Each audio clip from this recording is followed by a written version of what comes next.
Welcome back. This time we're going to be looking at the plum blossom, but looking at it for our color. If you choose to do the plum blossom for your final painting for our Sumi-e unit, this is kind of what it's going to end up looking like.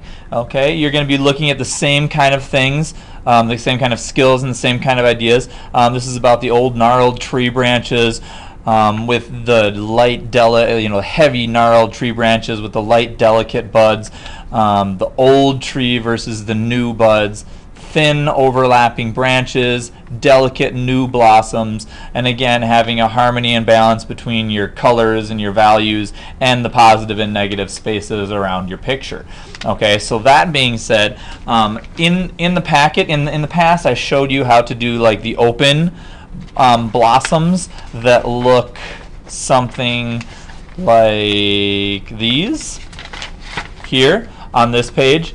But since you're doing color, and you're kind of actually, if you want to do the red ones, that's actually a cherry blossom, not a plum blossom, and you'll have to change to these ones right here, where you're actually using the color and daubing the color next to each other to make the petals, rather than outlining the petals with the white of the paper showing through. So that's one little technique difference that you'll have to kind of work around in your painting. So if you would be painting that, instead of doing the outlining, I'm just going to grab some of this reddish orange here.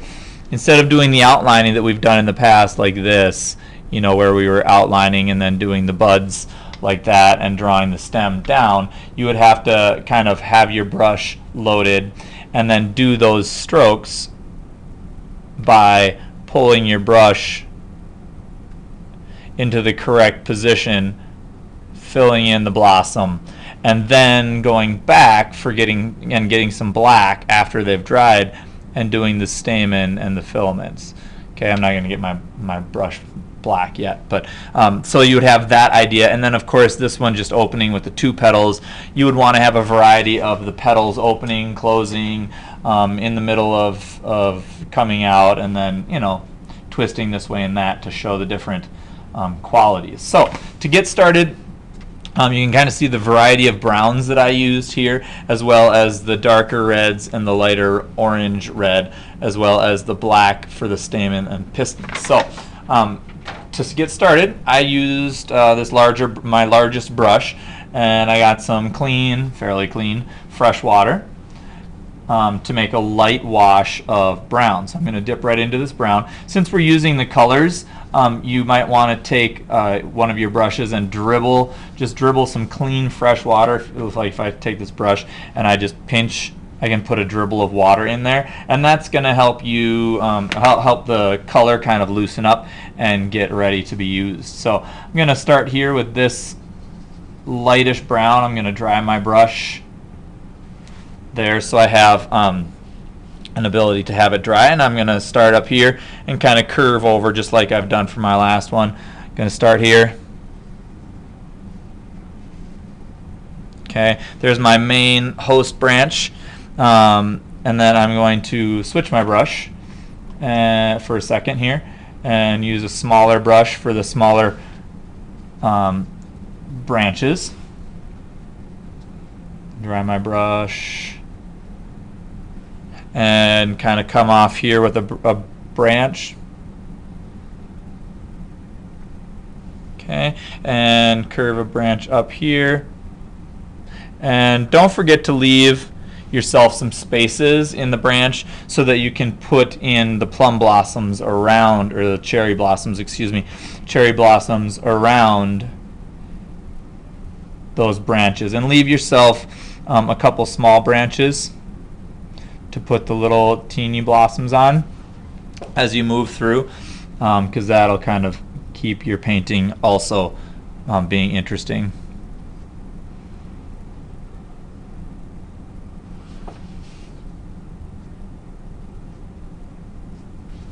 Alright, so there we've got a little network of branches going on. Now I'm going to go back and get a little darker shade here. I'm going to get a little bit of black, tip my brush with black, add a little bit of that black into the brown so we get a darker brown.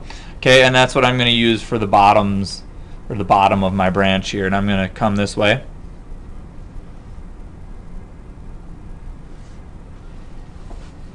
then start here and bring this one down and up the edge.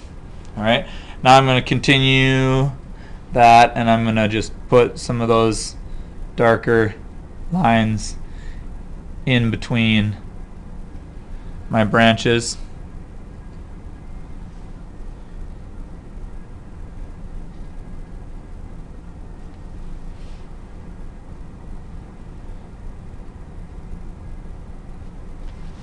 All right, and one more time, get a little bit more black, a little bit more brown.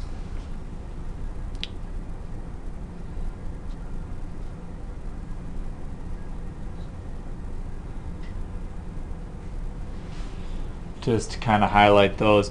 So I've got that finished. Wash my brush out. And now I'm going to move on to my blossoms. Now for your blossoms, plum blossoms are white, which kind of presents a problem since we're using white paper. If you were a Sumi-e artist, you probably would have toned your paper first to give it a little different, a darker look, so it wouldn't stand out so bleached white. But since we're doing this, and red's a fun color, and I also like the idea of crab apples or cherry blossoms, those are really nice trees and have really nice flowers in the blossoming springtime. So I'm going to clean my palette up here in the idea that I will be putting new water and new paint on there. Clean out my cup as well so that I've got fairly clean fresh water.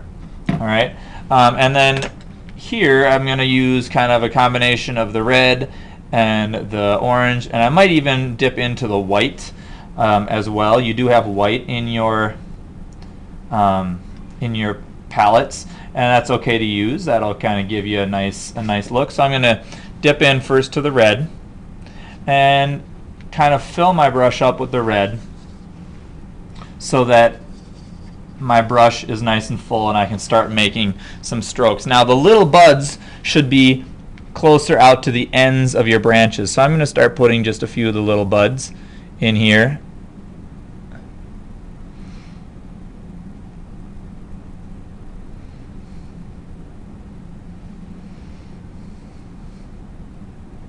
And I want my paint to be just a little bit more pure, a little bit more full of pigment.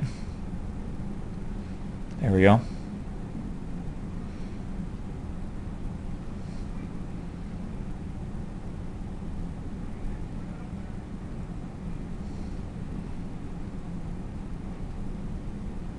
Okay, so there's some buds, some new buds at the ends. I'll put a few new buds down here as well. And some new buds down over here for a branch that I didn't even put in yet. I'll put one in right there in a minute. Now I'm going to go back and start doing some of the open blossoms. Okay, and the open blossoms, again, you can kind of smatter them wherever you feel like they need to be. I'm going to put some up here and put some down here. And again, you know, depending on which way you've got your thing, there's one kind of pointing off to the side, and I'll put, and there's going to be a branch right here. I'm going to put one right here, and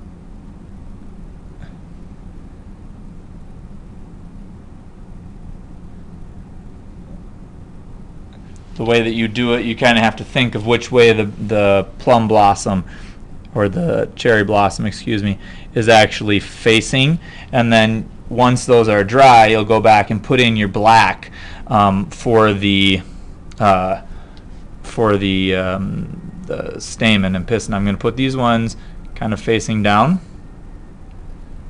so that they look like they're hanging off the tree this way, and I'll put in a branch there. Sometimes it might be, for you, it might be good to put in your first initial couple branches, but then to take the time and put your branches in afterwards, so that you can have a variety of blossoms, but you can have those blossoms where you want them. So here's a couple that are going to be open.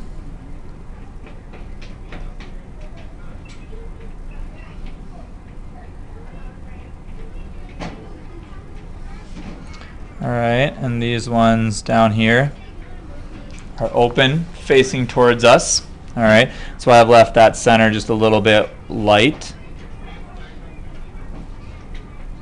so that when I come back later to put in those filament and stamen, it'll have a nice look to it. Okay, these ones I'm making a little bit larger because I kind of want them to stand out the most. Okay, and I'm going to just kind of continue putting a group of them right over here. And notice how I kind of twist my brush as I move. I'm going to kind of change now. I'm going to get some of this reddish orange. So it's going to be a little bit to the orange side, which is fine. It's good. And I'm going to add some of those in as well, just so we've got a little different look to our blossoms. So we've got some variety.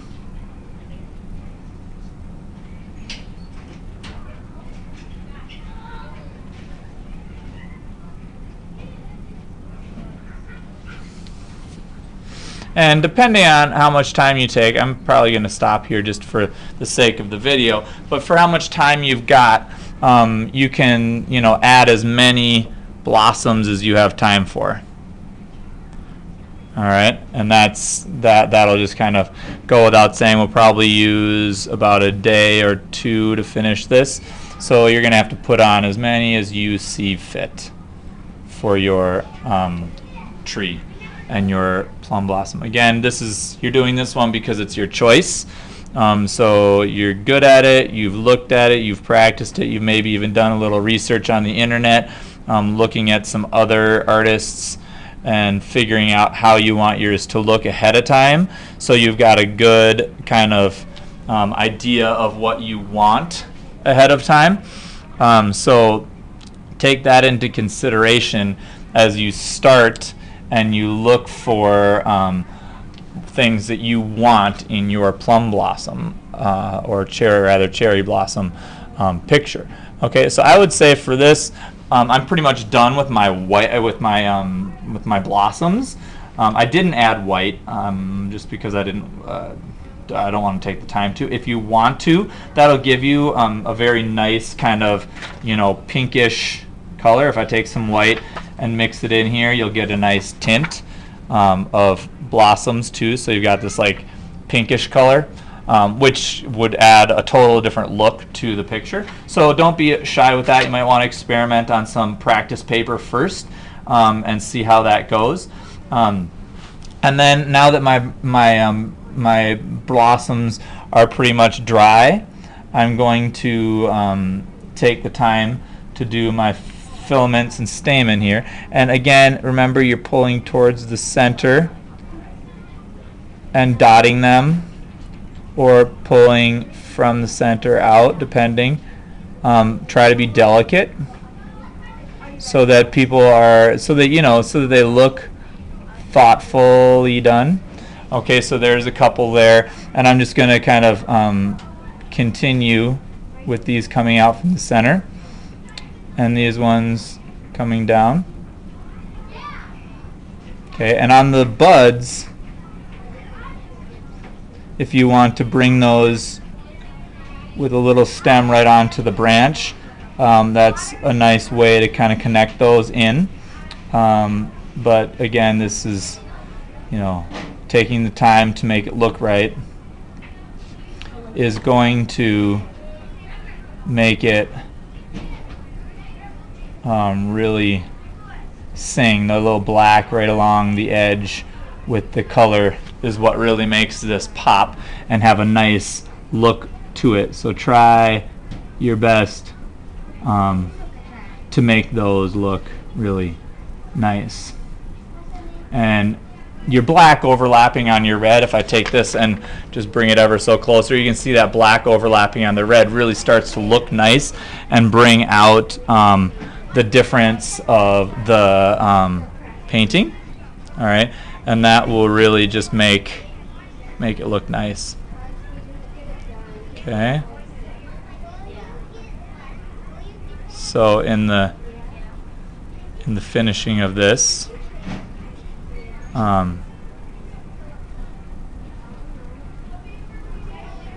Looks like that. And you want to do every blossom, even though I know it might feel like a lot of things to do. Make sure that you do a nice job of it so that they do have that finished look all over. Okay, otherwise it'll look like you've just neglected parts of your painting.